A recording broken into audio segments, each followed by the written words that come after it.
تو آپ علیہ السلام کی عمر مبارک جب 15 اور 20 سال کے درمیان میں ہوئی تو اس آپ علیہ السلام کی مبارک عمر میں عرب میں ایک مشہور جنگ ہوئی جس جنگ کو حرب فجار کے نام سے یاد کیا جاتا ہے۔ حرب کہتے ہیں عربی میں جنگ کو، اور فجار کہتے ہیں کہ دو لشکروں کا یا دو جماعتوں کا آپس میں کسی گناہ کے کام میں، کسی خلاف شرع کام میں شریک ہو جانا، اس کو کہتے ہیں فجار۔ اور یہ جنگ ہوئی کیسے کہ اس کی وجہ کیا بنی؟ تو اس کی مکہ سے تھوڑا دور ایک علاقہ تھا ہیرا۔ تو ہیرا چونکہ مکہ مکرمہ جو تھا اس میں باقاعدہ بادشاہت نہیں تھی، کوئی سلطنت نہیں تھی، قبائلی نظام تھا۔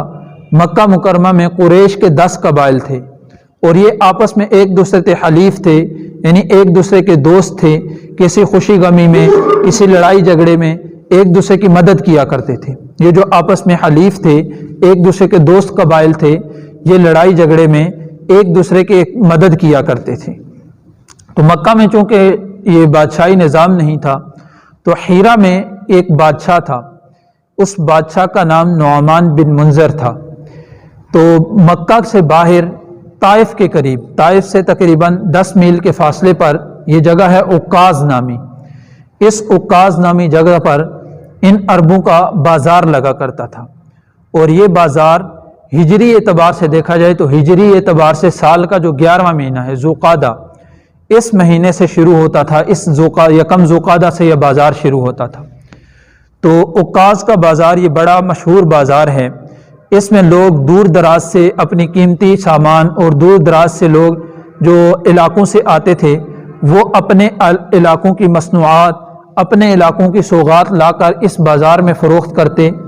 اور اس بازار سے دوسرے علاقوں کی جو چیزیں تھیں وہ چیزیں خرید کر واپس اپنے علاقوں کو لوٹ جاتے۔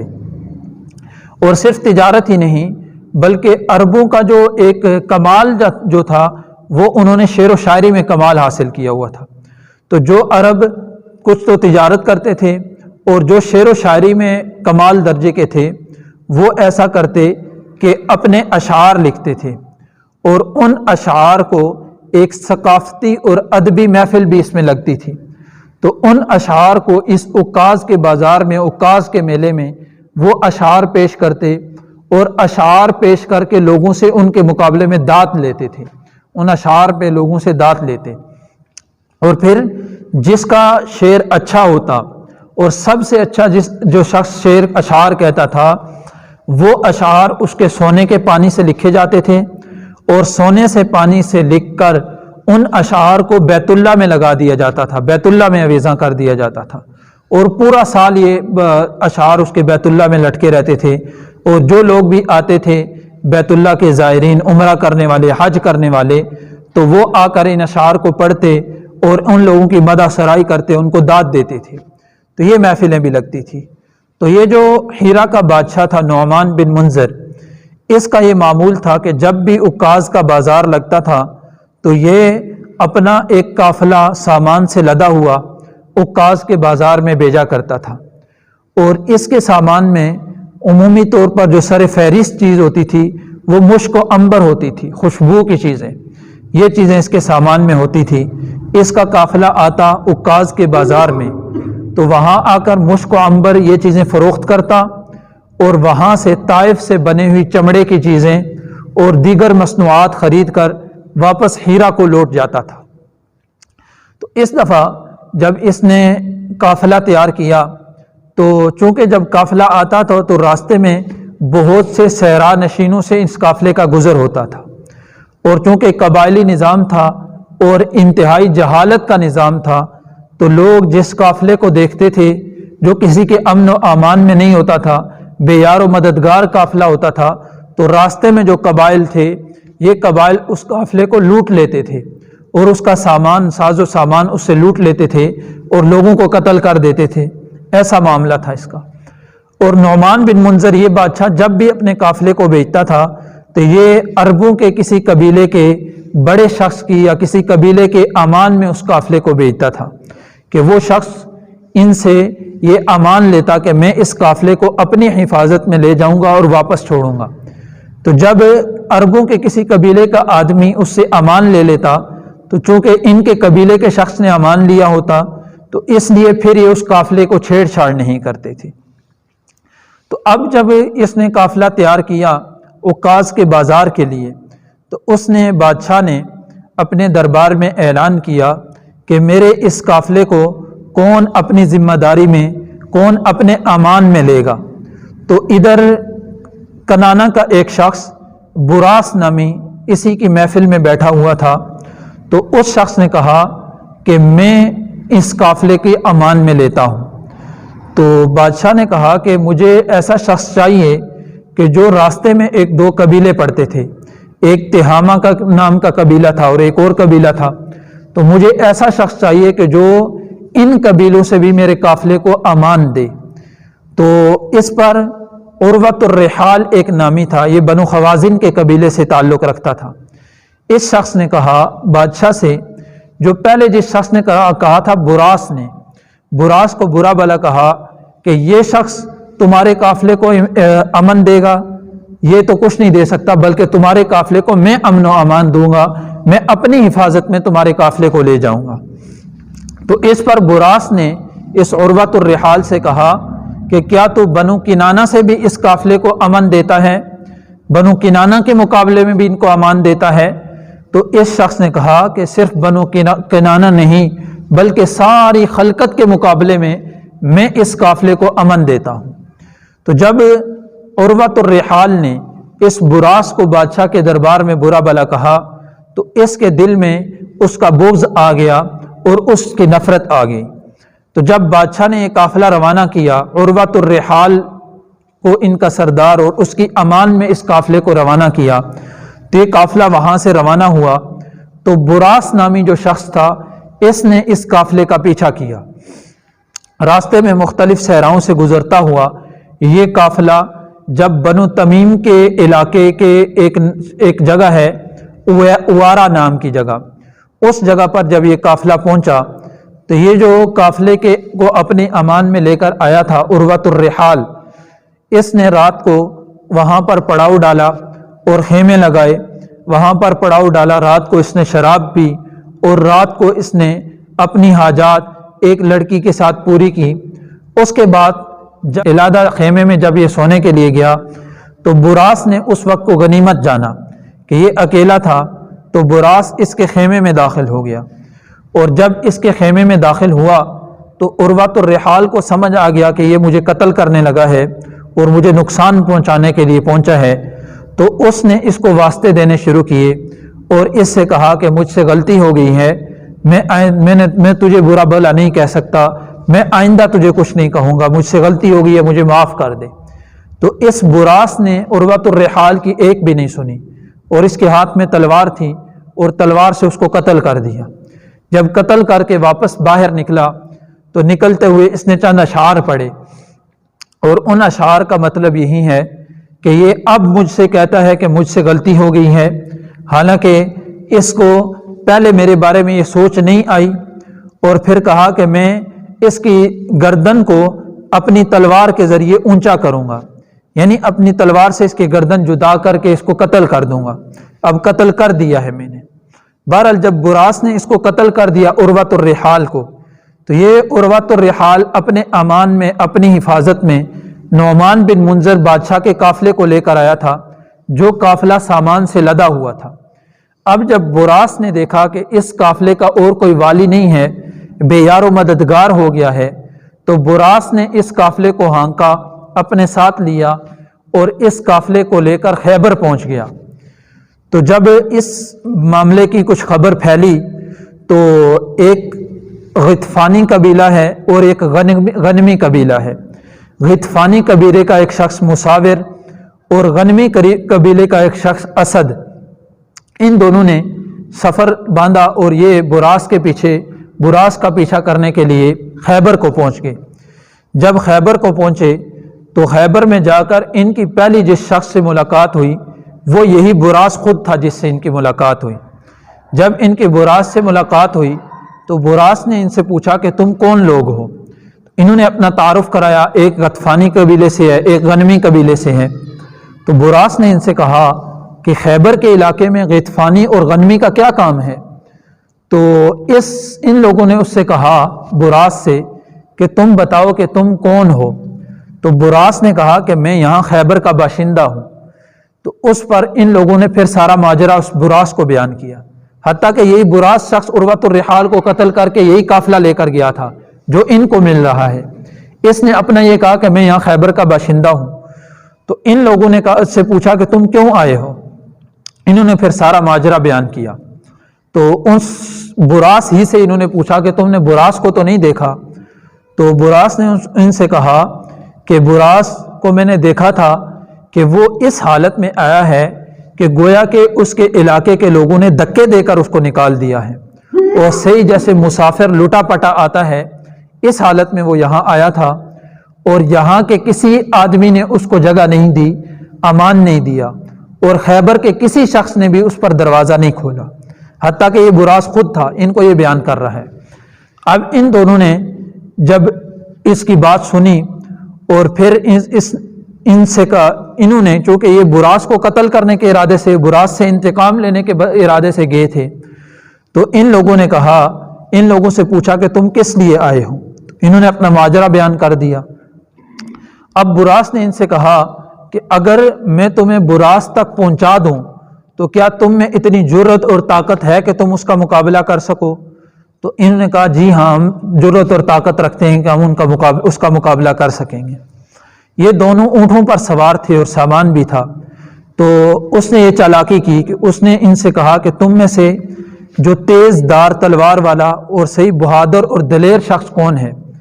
تو غطفانی قبیلے کا جو شخص مساور تھا اس نے کہا کہ میں ہوں۔ اس نے کہا کہ تم میرے ساتھ آؤ، میں تمہیں براس کی جگہ تک جہاں وہ رہتا ہے، اس کی قیامگاہ ہے، وہاں تک پہنچا دیتا ہوں۔ اور دوسرے شخص سے کہا کہ تم یہیں رکو، اپنے سامان اور اپنی ان سواریوں کی حفاظت کرو۔ تو یہ اس کو لے کر گیا۔ اب براس آگے آگے چل رہا ہے، یہ غطفانی قبیلے کا جو شخص گیا تھا یہ پیچھے پیچھے چل رہا ہے۔ یہ خیبر کی جو بستی تھی اس سے باہر نکل کر کھنڈرات آتے ہیں آگے، ان کھنڈرات میں اس کو لے کر گیا، اور کھنڈرات میں جا کر اس کو کہا کہ اس جگہ رکو۔ اس کے کھنڈرات کا جو دروازہ تھا اس کے قریب اس کو روکا اور اس سے کہا کہ میں اندر دیکھ کر آتا ہوں کہ وہ شخص یعنی براس کس کمرے میں ہے۔ تو وہ جب اندر سے چکر لگا کر واپس باہر آیا اور اس غطفانی قبیلے کے شخص کو کہا کہ تم اس دروازے سے جب اندر داخل ہوگے تو اندر جا کر دائیں طرف ایک کمرہ ہے، اس کمرے میں وہ شخص آرام کر رہا ہے، اور تم اب جاؤ اور اس کو اپنا کام تمام کر دو۔ اب جو ہی یہ شخص اندر داخل ہوا تو براس نے اس سے کہا کہ ذرا اپنی تلوار تو دکھاؤ کہ تمہاری تلوار بھی صحیح کام کی ہے یا نہیں ہے۔ اس نے اس کی تلوار کی دہار یہ بھی مضبوط ہے، تیز ہے یا نہیں ہے؟ تو اس نے براس کو اپنی تلوار دی، تو اس براس نے اس کی تلوار لی، ایک دفعہ اس تلوار کو گھمایا اور دوسری دفعہ دے کر مارا اور اس کا سر جدا کر دیا۔ اب اس غطفانی قبیلے کا شخص جو براس سے انتقام لینے گیا تھا، براس نے اس کو بھی قتل کر دیا۔ پھر جب واپس وہاں سے لوٹا اور جس شخص کو جو غنمی قبیلے کا شخص تھا، یہ دو شخص جو یہاں سے گئے تھے، اس سے کہا کہ میں نے تمہارے ساتھی جیسا انتہائی بزدل انسان میں نے نہیں دیکھا، کہ اس کو میں نے اس کھنڈر کے قریب اس کے دروازے کے قریب کھڑا کیا اور وہ ایسے کھڑا ہو گیا جیسے مردہ لاش کھڑی ہوتی ہے اور اس سے حرکت بھی نہیں ہو سکتی، تو اس کی یہ کیفیت ہوگی۔ تو اس غنمی نے افسوس کا اظہار کیا اور کہا کہ کاش کہ مجھے آپ لے جاتے اور میں اس کا کام تمام کر دیتا۔ تو اور پھر اس غنمی شخص نے کہا کہ اگر کوئی شخص میرے ان سواریوں کا اور میرے ان سامان کی حفاظت کرے تو میں خود جاؤں اور خود جا کر اس سے انتقام لوں۔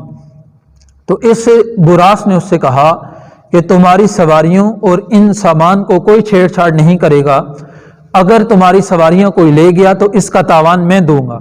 تم چلو۔ اب اس کو آگے کیا، آگے آگے وہ اور پیچھے پیچھے براس ہے۔ اب براس نے جب اس غطفانی قبیلے کے شخص کو ان کھنڈرات میں لے جا کر قتل کیا تھا تو اس کی تلوار واپسی پر کھنڈرات کے دروازے کے پیچھے رکھی تھی۔ اب یہ شخص جب کھنڈرات میں داخل ہوا تو کیونکہ براس اب پیچھے تھا، پیچھے پیچھے وہ بھی داخل ہوا اور اس نے اس کی تلوار اٹھائی اور وہ جو تلوار پہلے رکھ کر آیا تھا اس تلوار کو اٹھایا اور اس کا کام بھی تمام کر دیا۔ اب براس نے عروۃ الرحال کو بھی قتل کیا اور براس کا پیچھا کرنے جو یہ دو شخص گئے تھے خیبر میں، ان دونوں کو بھی قتل کیا۔ اب براس جو شخص، عروۃ الرحال جو شخص تھا وہ بنو حوازن سے تعلق رکھتا تھا، اور دوسرا جو شخص تھا براس یہ بنو کنانہ سے تعلق رکھتا تھا، اور بنو کنانہ اور قریش یہ آپس میں دوست تھے، آپس میں حلیف تھے، یعنی حلیف کسی کی خوشی غمی میں، لڑائی جھگڑوں میں ایک دوسرے کی مدد کرنے والے تھے۔ تو یہ خبر جب قریش کو پہنچی تو قریش اس وقت عکاظ کے بازار میں اپنی تجارت میں مشغول تھے، اور جب یہی خبر عروۃ الرحال کے قبیلے کو پہنچی کہ ان کو پتہ چلا کہ ہمارا سردار کو فلاں شخص فلاں قبیلے کے شخص نے قتل کر دیا ہے، تو ان لوگوں نے ایک لشکر تیار کیا اور یہ جنگ کا لشکر تیار کر کے یہ مکہ کے قریب پہنچے۔ جب یہ پہنچے تو اس وقت قریش عکاظ کے بازار سے واپس آ کر مکہ مکرمہ میں حدود حرم میں داخل ہو گئے تھے، اور چونکہ حرم کا جو علاقہ ہے اس کو اللہ رب العزت نے یہ حرم قرار دیا ہے کہ اس میں کسی کا خون بہانا جائز نہیں ہے، اور اس میں ہر طرح کا امن و امان ہر شخص کو مل سکتا ہے، اور یہ جو اس کی حرمت ہے یہ حضرت ابراہیم علیہ السلام کے دور سے چلی آ رہی ہے۔ اور پھر یہ جو اس نے قتال کیا تھا، براس نے عروۃ الرحال کو قتل کیا، یہ جو قتال کا معاملہ پیش آیا تھا اس کو حرب فجار اس لیے کہا جاتا ہے کہ یہ جو حرمت کے 4 مہینے ہیں ان 4 مہینوں میں یہ جنگ ہوئی، اور ان 4 مہینوں میں سے پہلا مہینہ ایک مہینہ ذیقعدہ ہے، ذوالحجہ ہے، پھر محرم ہے، یہ 3 مہینے لگاتار ہیں، اور پھر 1 مہینہ رجب ہے۔ اب اس کی حکمت یہ بیان کی جاتی ہے کہ یہ جو 3 مہینے ہیں ذوالقعدہ، ذوالحج اور محرم، ان 3 مہینوں میں اس لیے یہ محترم مہینے ہیں، لڑائی جھگڑے منع کیا گیا ہے، اس لیے کہ ان مہینوں میں حج کے لیے قافلے آتے تھے اور حج کر کے واپس لوٹتے تھے قافلے، تاکہ راستے میں کوئی قافلہ حج کے لیے آنے والا قافلہ کسی لڑائی جھگڑے کی نظر نہ ہو جائے۔ اور پھر رجب کا جو مہینہ ہے یہ عمرے کی ادائیگی کا مہینہ سمجھا جاتا تھا، تو اس میں بھی قافلوں کی آمد و رفت ہوتی تھی، اس لیے ان 4 مہینوں میں یہ قتل و قتال نہیں کرتے تھے۔ بہرحال جب پہلے سال یہ آئے قتال کے لیے حوازن کا قبیلہ، تو اس وقت یہ قریش مکہ مکرمہ میں داخل ہو چکے تھے، تو اس وقت حوازن کے قبیلے نے ان سے آواز دے کر ان کے ایک شخص نے کہا کہ اگلے سال ہماری اور تمہاری اسی جگہ میں جنگ ہوگی، اسی جگہ میں مقابلہ ہوگا۔ تو اس وقت جو قریش کے سردار تھے حرب بن امیہ، انہوں نے اپنے بیٹے حضرت سفیان سے کہا کہ تم ان سے کہہ دو کہ اگلے سال اسی جگہ مقابلہ ہوگا۔ البتہ دوسرے سال جب یہ انہی دنوں میں آئے تو حوازن کے قبیلہ بھی آیا اور قریش کے لوگ بھی آئے، تو ان کا مقابلہ شمتا نامی ایک مقام ہے عکاظ کے قریب، اس میں ہوا۔ شروع میں تو بنو کنانہ غالب رہے اور آخر میں حوازن کو غلبہ ہو گیا، اور پھر یہ جنگ ختم ہوئی تو انہوں نے پھر ایک دوسرے سے وعدہ کیا کہ اگلے سال پھر ہم انہی دنوں میں آپس کا مقابلہ کریں گے۔ پھر اگلے سال پھر یہ دوبارہ آئے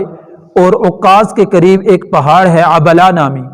اس پہاڑ کے قریب ان کی جنگ ہوئی، اور یوم عبلا کے نام سے وہ بھی مشہور ہے۔ اس سال پھر جنگ ہوئی ان کی۔ اب ان جنگوں میں قریش کا ایک سردار ہے ابن جدعان، عبداللہ ابن جدعان، اس نے پہلی جنگ میں بھی 100 سواروں کا خرچہ برداشت کیا، اور پھر اس تیسری جنگ میں بھی 100 ستر سواروں کا خرچہ اس نے برداشت کیا۔ اب تیسرے سال پھر یہ آئے، اور پھر شرب نامی ایک مقام ہے، اس پر ان کی آپس میں جنگ ہوئی، اور ان میں بھی شروع میں کنانہ کو غلبہ حاصل ہو گیا۔